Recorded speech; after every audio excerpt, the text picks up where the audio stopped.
For motor mounts, we have a few plates of 3/16 inch material. I think 3/16 will be plenty big enough or thick enough for what we have going on. The frame is about 1/8 inch. The old motor mounts that came off were 1/8 inch material, so we should be fine with 3/16. So the next thing we're going to do is we're going to pull the engine out. Like I said, we're going to clean up the frame. At the same time, we're also going to be making the engine side brackets. You can see there are 4 bolts, and that's on either side.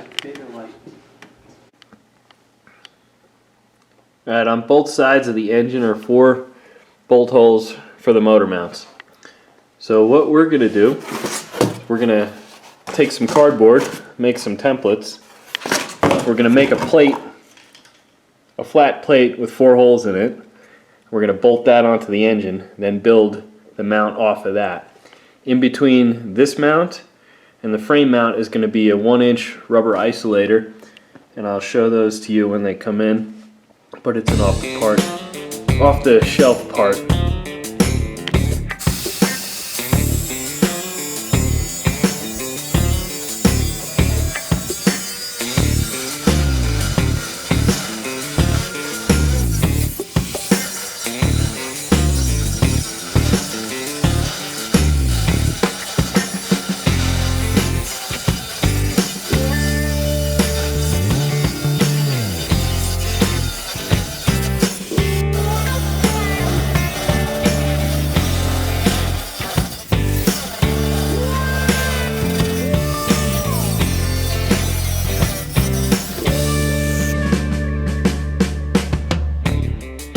Once we got our metal plate cut to size, we need to figure out where to drill these holes. And what I did is I measure center to center, side to side, and then center to center, top to bottom. Right? So this center to center was 4 inches. This center to center was 2.5 inches. Then what I did is translated it onto the piece of steel.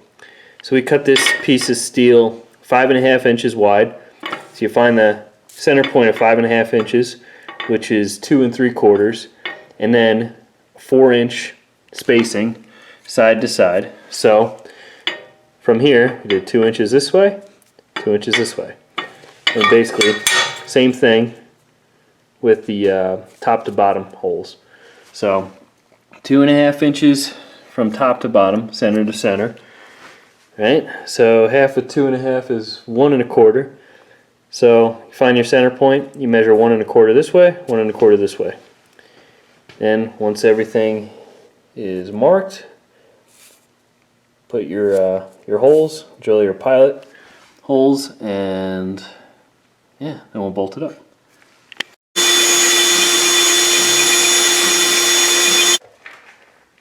The plates are made for both sides.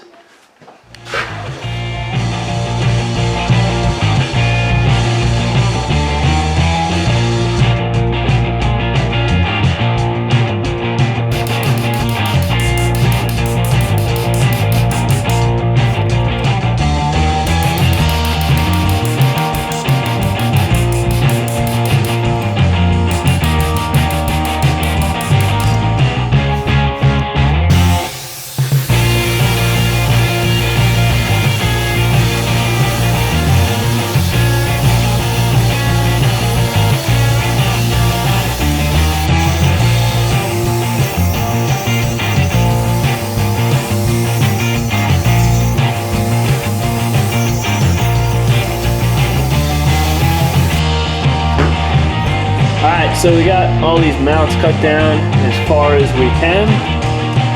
Here's 1 inch mount, other engine mount, and the torque rod. Now we're gonna come in with a flat disc and clean the rest of this up. Get it ready for the new mounts.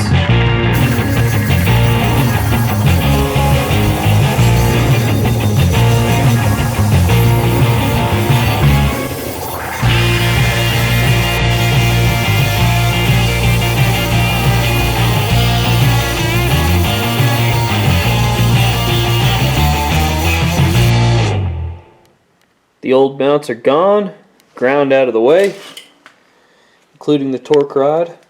So we got the 2 motor mounts and the torque rod ground down and out of the way. Now it's time to start building. First thing we're going to do right now is unbolt this engine from the crate again. That's how we have to store it, because the oil pans on these things are plastic, so it cannot hit the ground or have any weight on it. But these crates that they're shipped in are perfect for storing the engine while you're taking it in and out. But we're gonna take the engine out off the crate again, place it in here with the transmission, and now the frame rails are all clean. We're gonna start building the mounts. Alright, for motor mounts we are using these rubber blocks. I have 2 studs. These are in like mid-70s to early 90s Dodge pickup trucks and a bunch of old Mopar muscle cars. Use small block 318, 360, 340. These are actually mounts that were in my green truck, but they were too soft and they'd flex a lot, so they didn't work for my green truck. But for this truck I think they'll work fine. So a lot of guys who do Cummins conversions and use the 12 valve, they actually use a similar block. The Cummins trucks have the same exact design, same exact dimensions, with the exception of the rubber is thicker. It's about another inch to a half inch thicker. And basically they don't absorb as much vibration because it's a heavier engine, you know, and the rubber basically is tougher, I guess, than these, but these do flex a lot more. So on the Cummins Cruise, I ran into a guy who put the Cummins mounts, the 12 valve Cummins mounts that are taller, in his Jeep and used them on the 2.8, but it translated too much vibration. He did not like them. So I'm thinking that these will probably be a good sweet spot for this engine, which weighs about as much as a small block Mopar and makes similar power to the small block Mopar. Less horsepower, but you know, similar torque and stock form. There are polyurethane versions of these that you can find online, and that's actually what's in my green truck, and it works perfect for my green truck, the poly versions. I mean, it still has enough give, but it holds in there pretty good. And those 4BTs, they just vibrate anyway. So there's our solution for the motor mount. And to make the actual plates, what we're, like I said before, we're just using cardboard. So got a hole for the stud and the nut, and then another one for, oh, wrong side.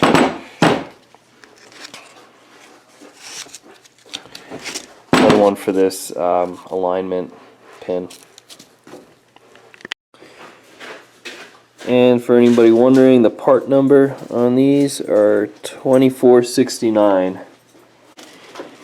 And the Napa part number is 6021346. Alright, so we got our cardboard template made. It's going to be the same on both sides. Now it's traced onto the steel. We're going to cut this out and weld it up. So what we're welding first is the engine side of the mounts, and then once they're welded up and on, we'll do the frame side. And I drilled 2 1/2-inch holes for the motor mount, but when I put it on, it didn't sit flat, so I used the Christmas tree bit to open it up a little bit. So now,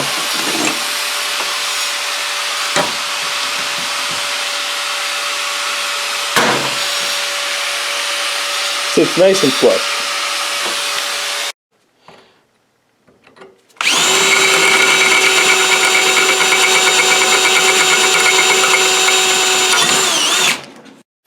Alright, here it is tacked together, the engine side. And we go under here.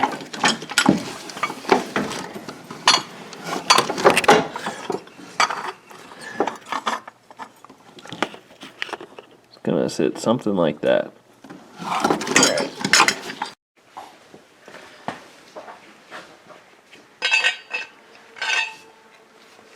Alright, so here's the mount. It's the engine side. It's going to bolt onto the engine. Then the motor mount slides in right here. I mean like this. Nut threads onto the top, and then when we build the frame side, there's just 2 nuts that hold the mount in.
Alright, both sides are welded up.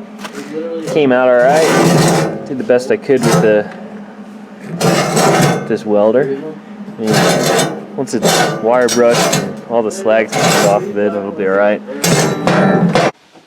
Alright, both the engine mounts are bolted onto the engine on either side. Everything still lines up nice. And now we're going to start on the frame side. It's kind of simple the way I do it. I've done this a few times before, and it's just reverse engineering. So now we have a starting point.